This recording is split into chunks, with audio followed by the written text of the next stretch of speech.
Ever gaze up at the night sky and wonder about the differences between our closest celestial neighbor, the Moon, and that intriguing red planet Mars?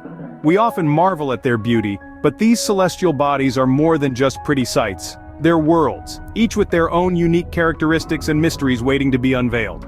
The Moon, our constant companion, has been a source of fascination for centuries. It's the only celestial body where humans have set foot, leaving behind footprints that will last millions of years. The Red Planet, on the other hand, has been the subject of countless science fiction tales, and it's now the target of our next big leap in space exploration. While they may seem distant and unrelatable, these two celestial bodies hold the keys to understanding our own planet and our place in the cosmos. Both are potential future homes for humanity, but how different are they really? Let's dive into the cosmic details. First off, let's talk size and distance. The Moon, our nearest neighbor, is much smaller and closer than Mars.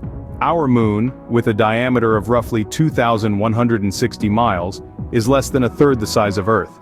It's an average of 238,855 miles away. So, a trip to the Moon is like going around Earth nearly 10 times. Now let's hop over to Mars. The Red Planet is about half the size of Earth, with a diameter of 4,220 miles, but it's not just around the corner. Mars is an average of 140 million miles away from Earth. To put it in perspective, that's like going to the Moon and back nearly 300 times. But it's not just the size and distance that sets these two celestial bodies apart. The surface features of the Moon and Mars are also vastly different. The Moon's surface is gray, full of craters and covered in a fine dust, known as lunar regolith. It's a barren landscape, with no atmosphere to speak of. Mars, on the other hand, is quite a sight to behold. It's called the Red Planet for a reason. Its surface is rich in iron oxide or rust, giving it a reddish hue. Mars features the largest volcano and the deepest, longest canyon in the solar system. Olympus Mons, the volcano, is 3 times the height of Mount Everest, and Valles Marineris, the canyon, is as long as the United States is wide. So, while the Moon and Mars may both be potential destinations for human exploration, they are worlds apart in their physical properties. Each presents its own set of challenges and opportunities for space exploration. So in terms of physical characteristics, Mars is a much larger and farther target than our Moon. Now what about the atmosphere and climate? The Moon, I'm afraid, is lacking in this department. The Moon, our closest celestial neighbor, is a stark and inhospitable place. It is devoid of an atmosphere, a vital envelope of gases that planets like Earth have. This lack of atmosphere means the Moon is exposed to the harsh realities of space. Temperatures fluctuate wildly from extreme heat to extreme cold. When in direct sunlight, temperatures can soar to a scorching 123 degrees Celsius. Conversely, in the darkness of lunar night, temperatures can plummet to a bone-chilling negative 173 degrees Celsius. That's colder than any temperature ever recorded on Earth. Now, let's take a leap across the interplanetary void and land on Mars, the Red Planet. Unlike the Moon, Mars does have an atmosphere, albeit a thin one. It's composed mostly of carbon dioxide, with traces of nitrogen and argon. But don't start packing your bags just yet.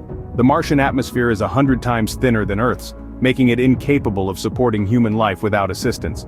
As for climate, Mars is no tropical paradise. Its thin atmosphere means it doesn't retain heat well. Temperatures on Mars can reach a comfortable 20 degrees Celsius at the equator during summer. However, in winter, temperatures can drop as low as negative 140 degrees Celsius. That's a bigger swing than a jazz band on a Saturday night. So in terms of atmosphere and climate, Mars and the Moon are worlds apart, literally and figuratively. While the Moon is a barren, airless landscape subjected to the full brunt of space's extremes, Mars, though harsh, has an atmosphere that offers some protection and a climate that, while extreme, is less so than the Moon's.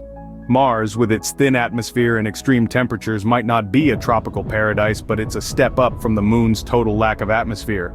Gravity, or the lack of it, is another key difference between the Moon and Mars. Now let's dive into the invisible force that keeps us grounded, quite literally. Imagine trying to catch a ball.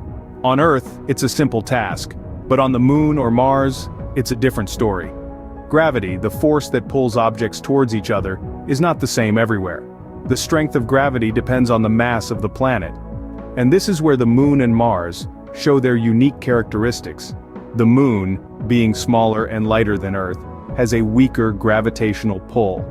To put it in perspective, if you weigh 150 pounds on Earth, you would weigh a mere 25 pounds on the moon. This means you could jump 6 times higher and carry 6 times more weight than you could on Earth. Sounds fun, right? But hold on to your space helmets. This low gravity could lead to muscle and bone loss over time, posing a significant challenge to long-term lunar living. Now let's hop over to Mars. The red planet, although smaller than Earth, is significantly larger than the moon. This means it has a stronger gravitational pull, but still only about 1/3 that of Earth. So, that 150-pound person would weigh around 50 pounds on Mars.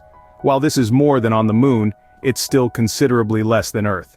This reduced gravity allows for higher jumps and easier lifting, but it's not so low that it would cause the same level of muscle and bone loss as on the moon.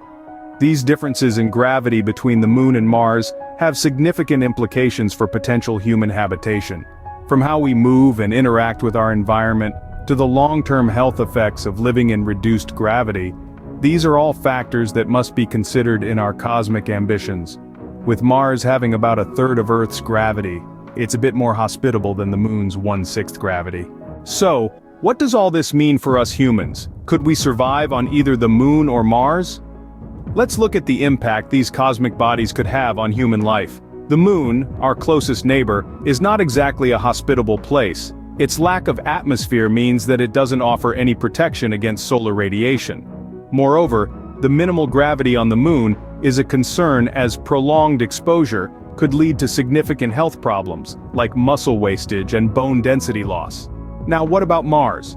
The red planet, despite having only a thin atmosphere, offers some protection against solar radiation. Its gravity, while only 1/3 of Earth's, is still significantly higher than the moon's, potentially reducing the health impacts. However, both places have extremely harsh climates and lack the resources needed for human life. We'd need to bring or make our own water, air, and food. While both present challenges, Mars seems to be the more viable option for future human habitation. So, to sum it all up, the moon and Mars are quite different in many ways. They're like distant cousins in our cosmic family, each with unique traits and temperaments. The moon, our closest celestial neighbor, is barren and airless, while Mars, the red planet, boasts a thin atmosphere and a landscape reminiscent of Earth's deserts. In terms of physical characteristics, Mars is nearly twice the size of the moon, and its day is just a bit longer than ours. The moon, on the other hand, has a much shorter day and extreme temperature swings. When it comes to gravity, the moon's is just 1/6 of Earth's, while Mars is a more comfortable 3/8. This difference in gravity can significantly impact human health and physiology. Though both pose significant challenges, Mars, with its relatively thicker atmosphere and higher gravity, seems to be more suitable for future human exploration and habitation. But who knows what the future holds? After all, the cosmos is full of surprises.